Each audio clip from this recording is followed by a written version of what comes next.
Hello everyone and welcome back to Music Ed Now. In today's video, I'll be walking you through a full melody question.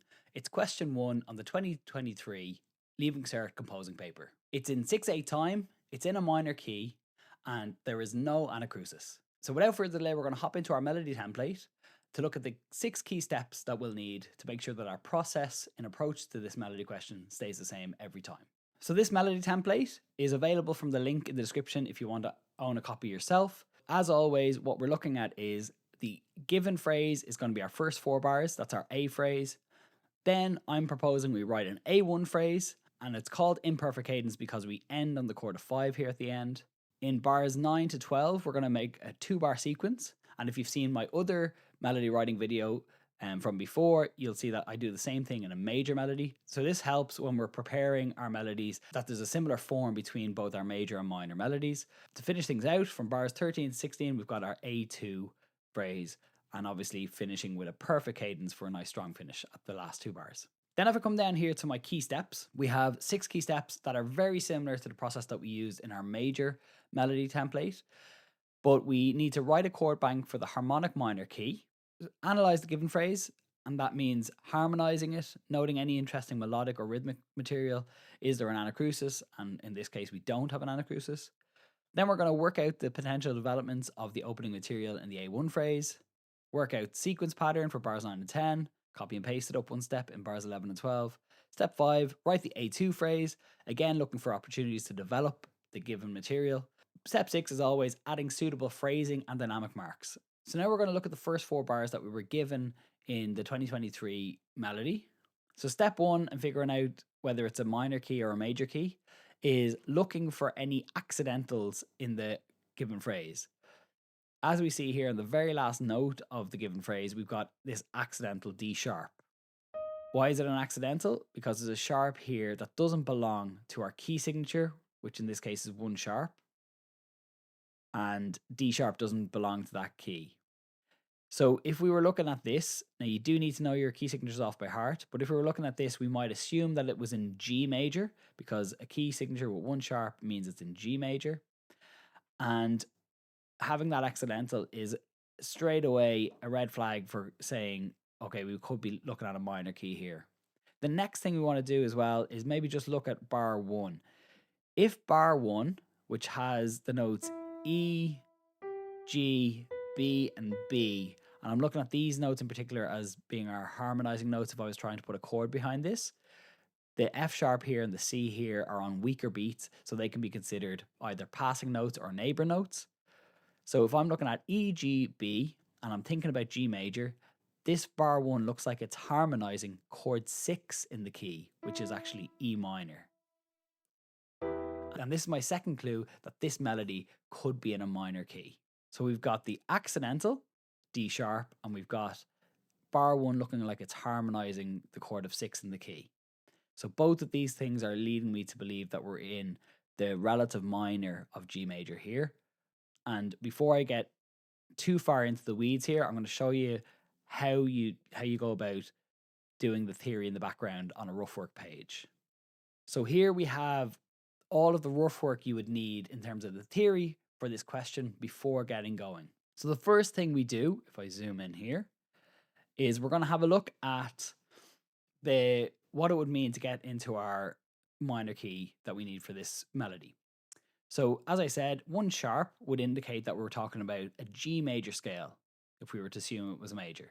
So that has the notes G, A, B, C, D, E, crucially F sharp, and G, and that's what gives us our major sound starting on G. The next step we have to do, if we're trying to turn this into our minor scale, we have to establish what our relative minor key is.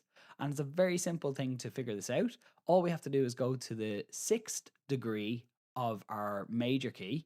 So if I go up, a degree is just a step in the scale. So G is 1, A is 2, B is 3, C is 4, D is 5, and E is 6. So if I take the scale now starting from the 6th degree, and I just reorder it to be alphabetical from that position. So now if I go down to my relative minor, I have E, F sharp, G, A, B, C, D, and E. This will give me a minor sounding key, and it is the relative minor. The reason why the relative is they both share the same notes, but just the tonality is now shifted to be on E. So when we say tonality, we mean where does the home of the key live? Where does it feel like home is in the key? So now we're in E natural minor, and there's the relative minor of G major. And then we need to go a step further for our melody writing to make sure that we sound cemented in our minor key by switching it to the harmonic minor scale. So with the harmonic minor scale, what we do is we take our natural minor here, our E, F sharp, G, A, B, C, D, and E. We go to the 7th degree of that scale. So E is 1, F sharp is 2, G is 3, A is 4, B is 5, C is 6, and we go to the 7th degree, which is D in this case, and we're going to raise that by a semitone. So how do I raise D by a semitone? Well, I make it D sharp. So if I say now, I've got E, F sharp, G, A, B, C, D sharp now as our raised 7th, and E. And that gives us our harmonic minor sound. The next thing I'm going to go through really quickly is how to treat this raised 7th. So this raised 7th note can get you in a lot of trouble if not used the right way. So what we need to do is set up rules for students who are in the position of having no access to instruments and only being able to hear the music in their head on the day of an exam. And you know yourself, you just have your page in front of you. So some of these rules are there just to keep you on the straight and narrow, make sure that you don't make any mistakes around this. And the one that I give my students in a minor key is if you are using the leading note, so in this context, we're talking about D sharp, the only way you're allowed to move by step with the leading note is to and from the tonic. So the tonic note in this context is going to be the note E, because that's our home key, our E minor harmonic scale. And if we have D sharp, like it's indicated here on the little example, D sharp can only move by step to the tonic. And if we're moving by step to the D sharp note, it's only going to be from the tonic. So for example, I'm not allowed to go from C by step to D sharp. And by step is just without leaping, without any notes in between. So if I'm going by step to the leading note, this D sharp note, or if I'm going from the leading note, this D sharp note, I'm only going to and from the tonic note. That's rule 1 around using the leading note, or the raised 7th, in our harmonic minor scale. The next rule is about leaping. So if you're leaping to or from the leading note, the D sharp, the raised 7th, the D sharp note, you're only allowed to leap to it from a note of chord 5. So chord 5 in this key, and we're going to get to our chord bank now in a second, is B major. So it's going to have a B note, a D sharp note, and an F sharp note. And if I'm leaping to that leading note, that raised 7th, that D sharp note, I can only leap to it from either B or F sharp. And the other rule is in place as well. If I'm leaping from the leading note, the raised 7th, the D sharp note, I can only leap from that note to another note of chord 5. So you can only leap to it from B or F sharp, and I can only leap from it from D sharp to F sharp or B. So that's just the 2 rules about stepwise movement and leaping movement with regard to the raised 7th. Once you have them in check, and once you're following those 2 rules about leaping and stepping from and to the raised 7th, you will not go wrong. And that just makes things simple when you're filling it out. Now, what can be hard is to remember that as you're writing. So I'll come back to this rule a little bit more as we get into the solution of this melody, and I'll kind of remind you as we go. You see, here's an area that we might fall into the trap of misusing the raised 7th. So I'll come back to that as we go through it, and this rule will make more sense in the context of a real melody solution. Next on our rough work is a 6/8 rhythm bank. I have found this to be the most useful way of keeping my students out of trouble when it comes to 6/8.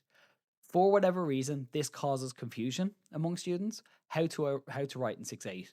And the easiest way I think to rectify this is just by giving you these 4 set rhythms.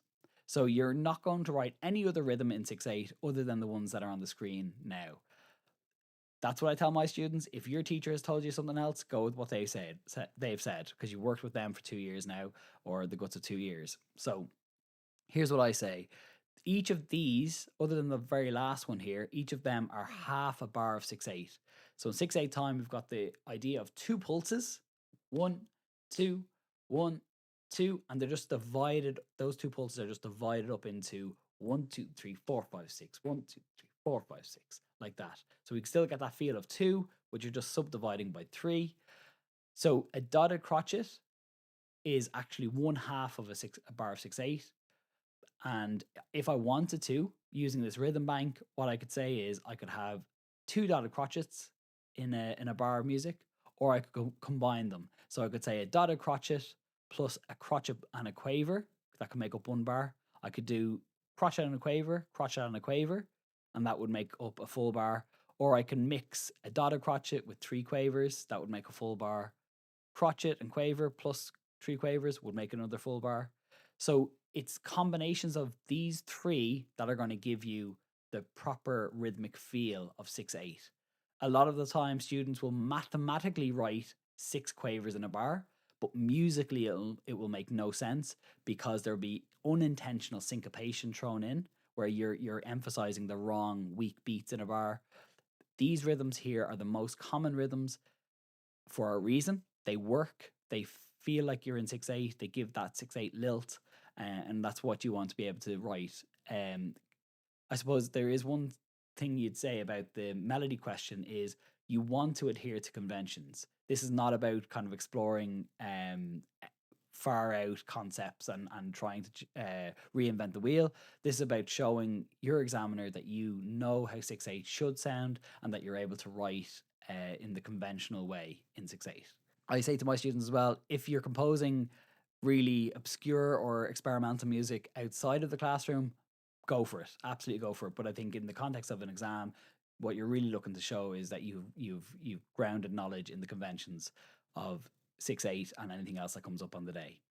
The last one here, I just want to talk about really quickly. Typically in bar 16, the very last bar of the piece, you will often want, if it's in 4/4, a semi-breve, a long note that just holds for the entire bar. And in order to do that in 6/8, what you need to do is have a dotted crotchet tied to another dotted crotchet.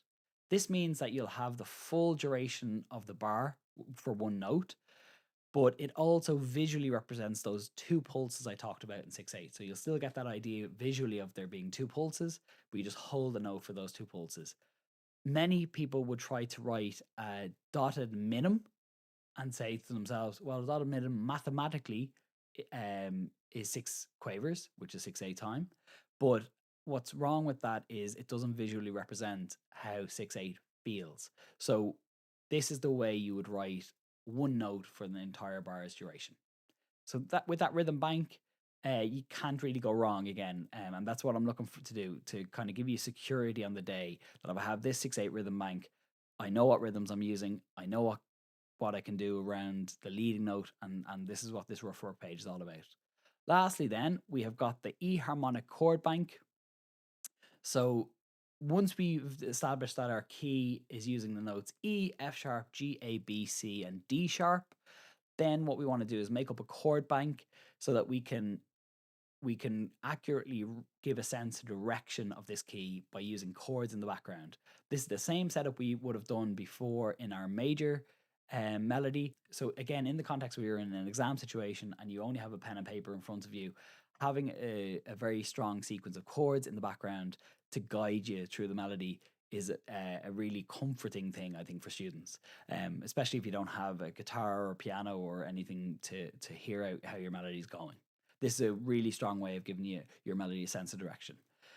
So this is the chord bank here. I have the chord bank on other pages as we go through this, so you don't have to memorize this off or take a screenshot or anything now. Whenever I'm referencing the chord bank, it will be on the screen for you. So now I'm going to be hopping between the melody template, looking at a key step, and then hopping back into MuseScore and writing out the melody from scratch. And then I'm going to show you the way you should be thinking about each bar and how you apply it to the melody template. And hopefully by the end of it, you'll see that there's a very strong connection. If you memorize the melody template and you have a good rough work page ready to go, you'll really can't go wrong in the melody. Key step 1, write a chord bank for the harmonic key. And we've done that already in our rough work page, and we've done a few other things. We've written out the rhythm bank for 6/8. We've done our we've done our major to relative minor to harmonic minor process, and we've also written a little reminder for ourselves on how to treat the raised seventh in that harmonic minor key. Next is step 2. We're going to analyze the given phrase. We might harmonize it and then note any interesting melodic or rhythmic material. We've already established that bar 1 is the chord of E minor, and I have a chord bank over here to the left of the screen for you to follow along in case you need that.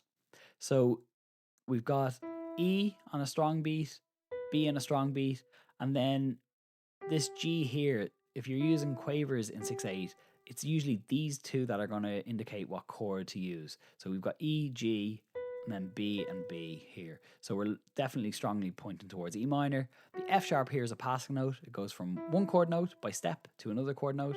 So it passes through. And then this non-chord note, so C is not in the chord, but it's on a weak beat and it goes by step next door and returns. So I call this a neighbor note. If it goes by step adjacent to or next door to chord note and returns to the same chord note by step, we call that a neighbor note. So this neighbor note idea actually is something melodically interesting I might come back to later on and use myself in the other phrases. Here I've got what looks like chord 4. So you could say chord 4, chord 2, but chord 4 will do for now. Again, a neighbor note here. So it goes from a chord note, which is A, is the chord note, goes next door to G, which is not a non-chord note, and returns. So this is another neighbor note. It's on a weak beat. All very normal stuff here. E minor for this B and E note. F sharp, G, A could be chord 2, so it could be F sharp diminished, but it could also probably sound better as chord 5/7. So the F sharp is the 5th of the chord, the A is the 7th of the chord. Now I don't have 5/7 on the chord bank, but if you know, you know, I suppose. But we'll move on. We've got a B, an E, and a G, and again, that's just plainly a triadic movement, rising up, outlining the chord of 1. So again, this triadic movement rising up is something that I might use later on. And how you'd use this type of idea is how to get range into your melody. So let's say you wanted to cover a wider range in a phrase, you might use upward triadic movement to do that. You'll see here we've gone from a B to a 6th above in a very short space of time, but because it's doing it by chord movement, the ear will naturally follow that quite handily. Then we are expecting to finish on chord 5 here because it's the 4th bar of the phrase and we know there's more melody to come because we're going to write that melody. So you nearly always expect that that this 4th bar will end on the chord of 5, just following normal musical conventions. So we've got an F sharp here. Again, a neighbor note down to E, which is not in the chord, and returns by step to the same note. So this is again another example of a neighbor note. And then we've got F sharp these two here are our chord note, which is the 5th of our chord, and ends on D sharp. And again, as we've discussed, that D sharp is the raised 7th. Anytime we use the note D in our piece from now on, we need to remember to put it as a sharp. And we've already gone through the way to use that. So one of the rules straight away is no matter what we think, we have to make sure that the next note after this D sharp is the tonic. And let me just start by just sticking that in straight away. Now, I don't know whether I'm going to keep with that rhythm, but that's what we need. So that note there, E, not this E. So it's always the tonic, or the leading note always rises a semitone to the tonic. And that's a must in the music. So we know no matter what, our kind of mind is made up for us in this bar with the first note. We have to have E. So what I might do here actually is I'll use the same melody here, the E, F sharp, and G that we had, and I'll just do it up an octave. So it's in keeping with what we were given. Again, this is an A1 phrase. What an A1 phrase means is that we're going to have something similar to the A phrase, to the given phrase, but make tweaks here and there. And the tweak we're making, the development we're making, is we're putting this little figure up an octave. Then what we can do is let's keep the quaver movement. And instead of going a full bar all copied up an octave, we'll change it slightly. So this went up a step and returned. So this the second half of bar 1 went chord note, up a step, return the chord note. So that's stepwise, or that's the neighbor note idea. What we're doing here is we're hitting the B note, but we're going to do a lower neighbor note. So we're keeping the neighbor note idea, but we're just inverting this. This went up and this one goes down. And if I hop quickly back to my melody template, I just want to show you where we're going with this. So if we look at the A1 phrase here, what we're doing is we're going chord 1 in this bar, development of bar 1, which we've done. Now in bar 6, we're going to go chord 4. Okay, so we'll look to paint chord 4 in this bar 6. Then we're going to go back to chord 1, and then we're going to finish on chord 5. So a nice simple chord progression, just using primary triads to make a very strong sense of the key. So chord 4 in the key is A minor, and what we're going to do is look to develop this bar. So let's start with our A. We might even change the rhythm here. We'll do A, then let's do this. Now where I'm getting this idea from is if we look at the second half of bar 2, we have this downward triadic movement. And if I'm thinking A minor here, which I am, I want to go A, E. And the reason why I'm still staying up here is over a bar line, it can be oftentimes smoother to go by step over the bar line. So that's why I'm going to this A here. Let's expand the range a little bit as well, because I'm already up here, so why not do this? So we have something like this. A, E, chord note.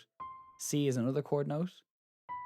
This is a passing note, and it passes to a chord note. So very simple and straightforward here, but I've definitely got a development here, and we're looking to expand the range of this melody to cover at least an octave in the whole phrase. What we'll do is we'll keep the quaver movement here, but now we'll look to go lower down so that I'm covering the full range of an octave throughout the whole phrase. So I don't want to stay up in that range too much. So let's keep the stepwise movement over the bar line going again. G, F sharp, E allows me to paint the chord of 1, which is what we're going to need for this phrase. If we look at the template. So it says go to chord 1 in this bar, and then go to chord 5 in this bar. What I'm going to do to cover my lower range in this, to cover the lower range in this phrase, is I'm going to use this idea of triadic movement that we have in bar 3, but I'm going to do it the opposite way. I'm going to do a descending rather than ascending.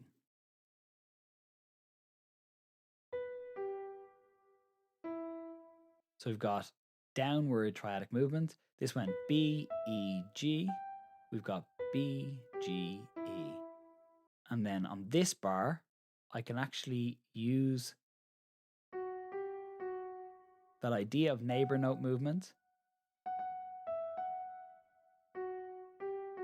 but invert it again. So I'm not using the exact same thing down the octave, but it's in keeping with what was there. And we can just end on B. So this, in the same way, bar 4 painted the chord of B using chord note, and a bit of neighbor note, and a long note here. At the end of the phrase, we've gone the same thing. So let's see if these have a cohesion to them. So here's the given phrase.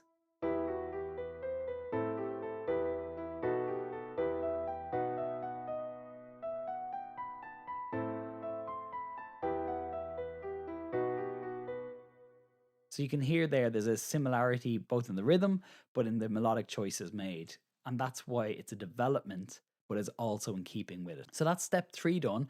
Work out potential developments of opening material in the A1 phrase. Now what we're doing is moving on to step 4, which is work out sequence pattern for bars 9 and 10, copy and paste it up one step in bars 11 and 12. So let's have a little look at this before we do it. So what we want is the chord progression 1, 4, 2, and 5. And how we're going to achieve this is we have to begin on the 3rd degree of the given key. Now remember, our given key in this context is E harmonic minor, So the 3rd degree is going to have to be the note G. And we're going to begin on the note G because E is the 1st degree, F sharp is the 2nd degree. The 3rd degree, or the 3rd step in our scale, is the note G. Then making a pattern, a 2-bar pattern here, that is going to be based somehow on a jumbling up or a mixing of some of the ideas in the opening phrase to make something new and fresh, because this again is a B phrase. What does a B phrase mean? It means that we have some new material, something that's different or contrasting with what we were given before from our A phrases. We're going to make sure that that maps onto chord 1 and chord 4 for bars 9 and 10. And then what we're going to do is we're going to take that 2-bar pattern, we're going to copy and paste it over into bars 11 and 12, but shift everything up one step. And that will automatically, the mathematics of that will automatically make chord 2 to chord 5. What I like to say about this 2-bar sequence phrase is that you get 4 bars for the price of 2. So if you put in the work here in bars 9 and 10, you get 11 and 12 quite simply out of that. So let's go and do that now. So now we're onto our B phrase, and we already know that the first note of this B phrase is going to be the 3rd degree of the scale, so this has to be G. And what I think I'm going to do here is I'm going to steal 2 ideas from the opening phrase that are from different bars of the opening phrase. So what I'm going to try is take this idea, this rising stepwise movement idea. I'm going to put that in the first half of the bar here, but again starting from the note G. And I still outline the chord of 1 here, because I've got a G passing note A and a B, so G and B are belonging to that chord. And then in the second half of the bar, I'm going to take this idea from the second half of bar 2. And I'm going to put this, just to expand the range a little bit, I'm going to say G up the octave and then E here. So it's triadic movement, but it's not the exact same pattern. So there's enough here that's in keeping with the A phrase, but that is contrasting as well. And that's what we want in our B phrase. We want something that's contrasting. It clearly outlines chord 1 with these chord notes. And something also to note about chord note use is that if I want to have a bar that goes to a range of an octave, it's sometimes useful to use chord notes to do that. So this leap here, this is from a weaker beat in the bar. So this B jumps kind of from a weak point, rhythmically speaking. But because it's using 2 chord notes, the ear forgives that leap on what would be maybe random in another context. If I leap to a non-chord note, for example, here at this point, it can lead to maybe a random sound on the ear or something that's quite jarring. But doing it from a chord note to chord note, it kind of, the ear forgives that a little bit more. So here's what you have. So you can hear that that leap doesn't sound weird or anything like that, and that's because it's going from a chord note to chord note. Okay, the next thing I'm going to do is I'm probably going to stay up. I'll use a neighbor note idea because that was such a strong feature of the given phrase. And I forgot to say here what we're using is the chord of 4, because our sequence has to be chord 1 to chord 4. Okay, so now this is A, neighbor note B, back to A, then E and C, their neighbor notes, or their chord notes, I should say, their chord notes. So this is very clearly outlining chord 1 to chord 4, starting on G. Now the magic of the sequence, where we get 4 bars for the price of 2, comes into play.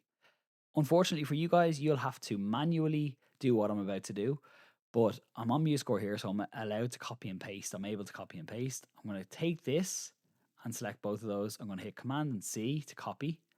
And then what I'm going to do is Command and V to paste in. Get rid of this for a second, this text. Now what you've got is 2 bars back to back of the exact same pattern. And now all I need to do is shift all of what's highlighted here up one step. And that is now, these 2 bars are now a sequence of these 2 bars. The exact same rhythms, the exact same melodic jumps, the leaps, are all the exact same interval, except the only difference is I started on G here and I'm starting on A here. Like I said, you're going to have to manually do that on the day of your exam. But when you do this, you automatically get the chords 2, which is F sharp diminished in this key, and you automatically get the chord 5, which is B in this key.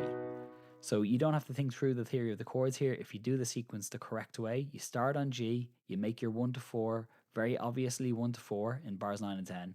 Shift everything up one step. So G becomes A becomes B the whole way across, B becomes C, and so on.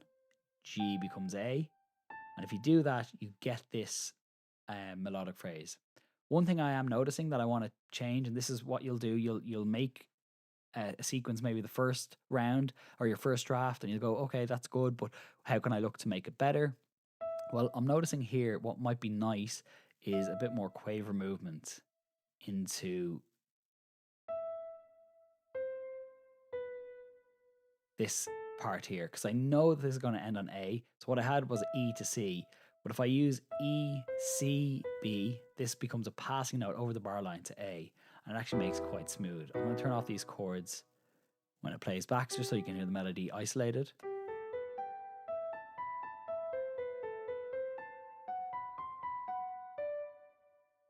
Now, some of you might have noticed that this sounds wrong. And that's because this is our D note. So every time we said at the start, every time you have a D note, you have to use the raised seventh. So if we'd forgotten to put our sharp back in here, we would lose marks, because the scale that we have to use has to have that D sharp. So here it is again.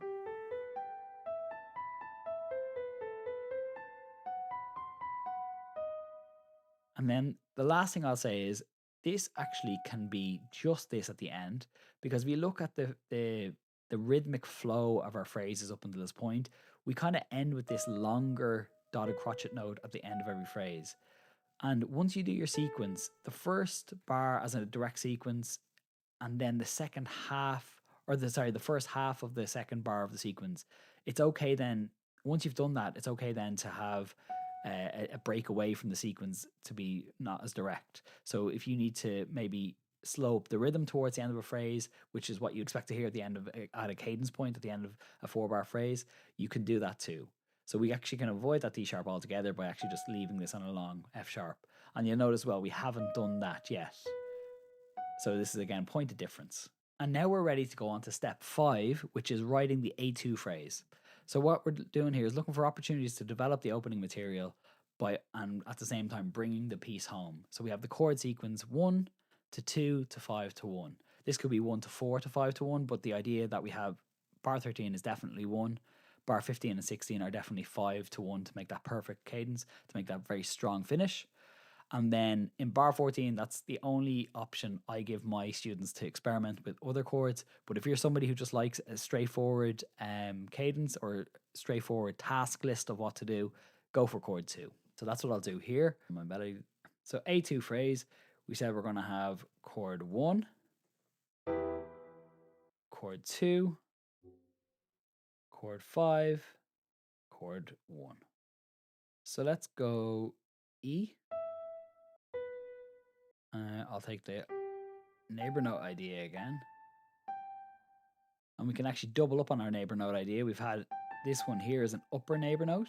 G is a chord note. A, upper neighbor, back to G.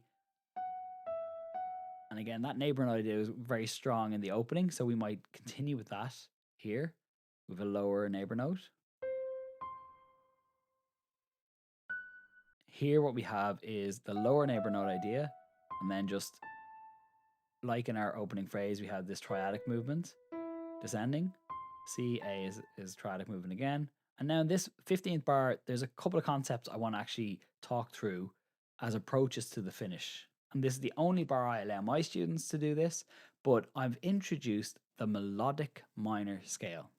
If you know what this melodic minor scale is, that's great.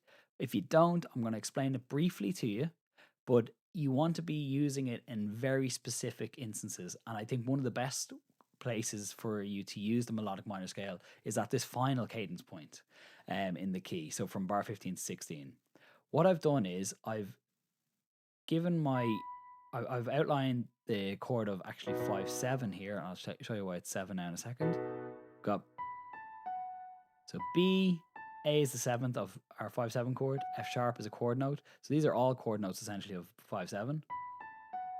And then here, I've got a chord note, the D sharp, which is crucially the chord note. And we know that D sharp has to rise by step to E. And we get this very high E up here on the 3rd ledger line. So I've got B, then stepwise movement. I said you cannot go to this D sharp note by step from any other note except the tonic note. The only exception to that rule is when you use the raised sixth of the key. Really quickly, back in our rough work, what you might also add on to your major turns into relative minor, turns into harmonic minor. The other scale you might add on is this melodic minor scale. This honestly causes so much confusion for a lot of my students that I completely avoid it altogether. So if you're the same way, maybe this part of the video, to best avoid confusion, is to be skipped. But I'll go through it anyway. There is a theory in the use of melodic minor where you raise the sixth degree. So if I go for my harmonica, I've got first degree is E, then second F sharp, G, A, B, and C is the sixth degree. We know we raise the seventh always to D sharp. But in some contexts, when you're having a rising scale pattern, and it's usually by stepwise movement from the fifth degree, from this B note, we'll also rise the C, or raise the C sharp, C, a semitone, to C sharp, and then you can get this B, C sharp, D sharp, E pattern that works really well on the chord of 5 particularly. So if you had a scale pattern that in their melody that went B, C sharp, D sharp, E, and F sharp, which would beautifully outline the chord of 5 in a minor key, that can be used there. And then there's also the theory that if it's descending, that's why this arrow is going down, that we'd actually you use D natural and C natural in those instances. So this gets a lot of my students confused, so I do generally avoid it. But where I say that you can use it is in the final 2 bars of the piece, and I'll run back here really quickly to show you how I'm implementing that. Here we have this running scale idea from the 5th degree B to C sharp to D sharp to E.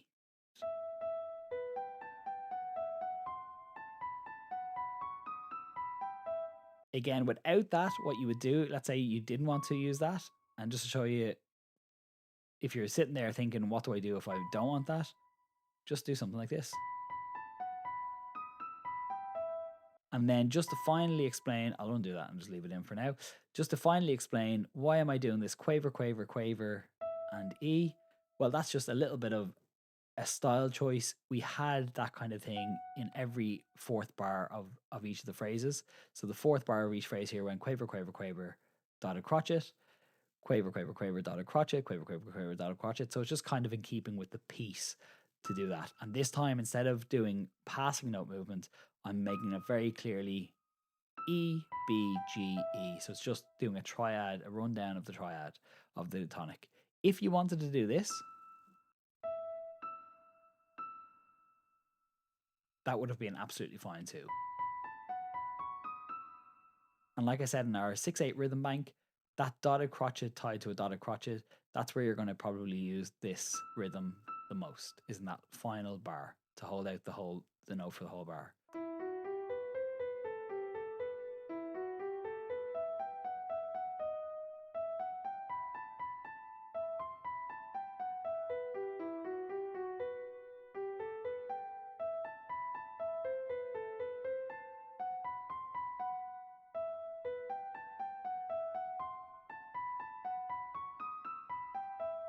And now all that's left is to do step 6, which is add suitable phrasing and dynamic marks. We're going to keep it simple. We're going to add slur marks and stepwise movement, louder dynamics on for the higher register. And here's one already done.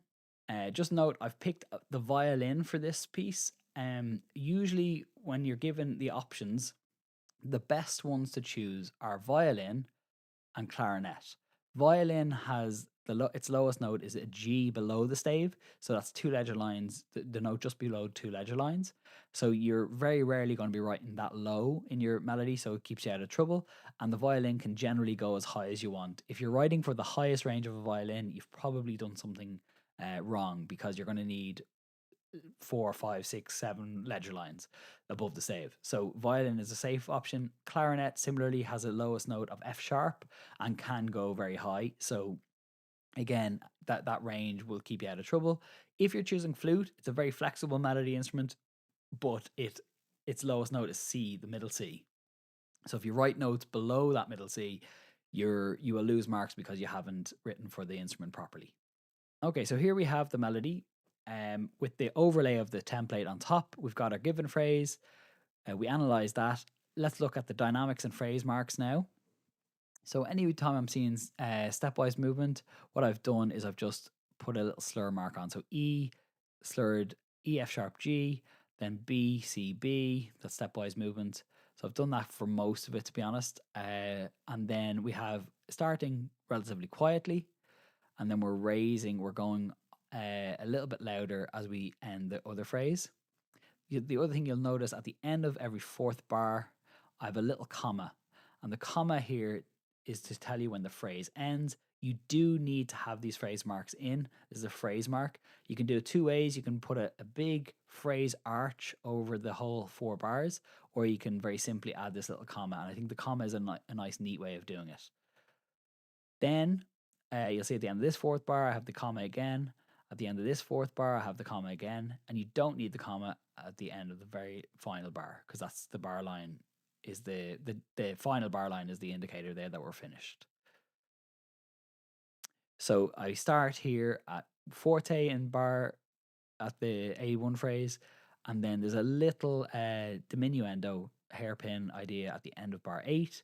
We start mezzo piano, we grow in the last 2 just to have a bit of dynamic variance, and then we start in bar 13 at forte, and then we're up really high in the instrument here, so it might be a nice idea to grow to this very high finale note, to fortissimo. So that is the full breakdown of the question 1 on the 2023 higher level composing paper. I hope you found this useful. If you have, please do consider hitting subscribe. It's the best way of supporting this new channel, and we're trying to grow as much as possible over the next few weeks. If you're doing the Leaving Cert in 2026, it's in a couple of weeks' time. The very best of luck with it, and I hope these videos do go a little bit on the way to helping you revise. Check the links in the description of this video for all of the melody templates and the rough work page and all of that stuff. It's on our Patreon page. This has been David Kennedy with Music Out Now, and I'll see you in the next video.